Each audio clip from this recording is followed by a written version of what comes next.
हमारे पास घर नहीं है, हमें पता नहीं हम लोग क्या करेंगे, हम लोग बस जा रहे हैं। अच्छा, एक्साइटेड।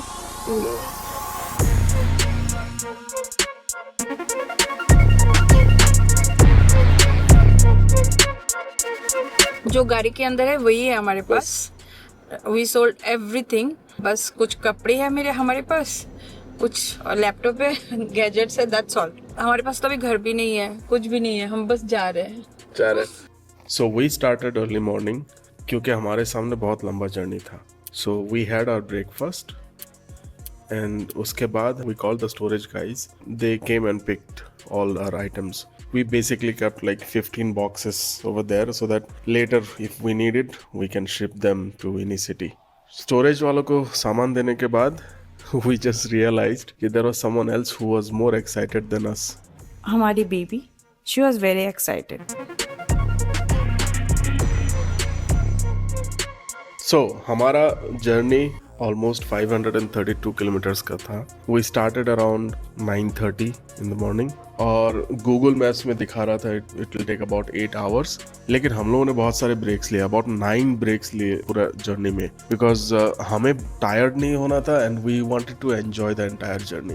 अराउंड 11 बजे हम लोग हाईवे पे थे, है ना? हाँ, 11 बजे ही थे। बैंगलोर से एकदम हम जब बैंगलोर से बाहर गए उससे पहले भी हम लोगों ने फिर से ब्रेकफास्ट की, क्योंकि लास्ट बैंगलोर का खाना खाना था। हाँ, हम लोगों ने फिर से खाना खाया क्योंकि इतना पुलाव, हाँ, वड़ा और डोसा खाने का बहुत मन किया, तो आखिरी खाना खा लिया हम लोगों ने बैंगलोर का। तो उसके बाद हम लोगों ने स्टार्ट किया। तो ये जो हाईवे है NH44, ये I think one of the longest highways in India. तो ये पूरा south India and north India connect करता है। ये बहुत बड़ा हाईवे नहीं है, it's not a very wide highway, it's just 2 लेन, लेकिन पूरा road around 500 kilometres. It was so peaceful. Of course लोग तो रूल ब्रेक करेंगे हर जगह, लेकिन हम लोग पूरा रास्ता 80 से 85, 80 से 90 के स्पीड को मेंटेन करके आ पाए। So it was very peaceful through out the journey. तो हमने इस बीच में एक मेजर ब्रेक लिया मैकडॉनल्ड्स में, क्योंकि हम लोगों को कुछ भी गंदा खाना नहीं था। तो हम लोगों ने सोचा कि सबसे कम गंदा कौन सा खाना होगा जिसमें थोड़ा सा तो स्टैंडर्ड मेंटेन होगा। हाँ, I mean, ऐसा नहीं है कि बाहर का खाना खाने से फूड पॉइजनिंग हो जाता है, बट वो हमारे लिए भी नया जगह था और ऐसा जो छोटे छोटे स्टॉल्स थे वगैरह थे, वी डोंट नो कि कितना हाइजीन मेंटेन करते वो लोग। So that's why we decided कि मैकडी ही बेस्ट चॉइस होगा। हाँ, 10 दिन के लिए जाना है कि यहाँ पे कभी रिस्क नहीं ले सकते। सो उसके बाद फिर से हम लोगों ने स्टार्ट किया। This time it was a long distance, like about 150 kilometres हम लोगों ने पार किया। उसके बाद चाय पीने रुके एंड देन हमारी धर्मपत्नी को ये अंकल मिल गए। Actually he was very nice, और बुरा इसलिए लगा, उनको सुनाई भी नहीं देता, वो बोल भी नहीं पाते। पूरा कहानी बोल दीजिए। हाँ, मैं पहले डर गई थी बिकॉज वो गाड़ी के सामने रुके हुए थे और कंटिन्यूसली स्टेयर कर रहे थे। सो उसके बाद जब जिस शॉप में हम लोग चाय पीने गए, वो शॉप वाले भैया ने जब बोला उनका स्टोरी, तो हमें बहुत ही बुरा लगा।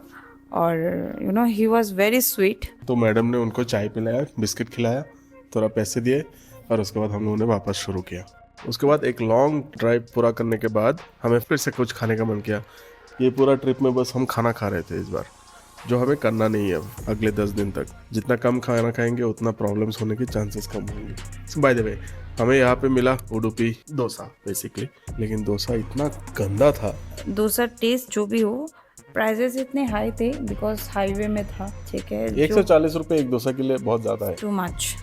तो यहाँ पे ख़त्म करके रात हो गई और उसके बाद हम लोगों ने फाइनल 3 आवर्स का जर्नी बचा था, वो 3 आवर्स का जर्नी किए।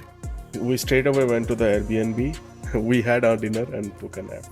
So ऐसे हमारा day 1 कंप्लीट हो गया Without any major problems. Touch wood. तो कल हम लोग एक्सप्लोर करेंगे हैदराबाद। खाना कैसा मिलता है, ट्रैफिक कैसा है, लोग कैसे, Airbnb कैसा है और खाना क्या क्या खाएंगे, ये सारे डिटेल शेयर करेंगे कल। So please stay connected subscribe to this channel and like our video. See you next time.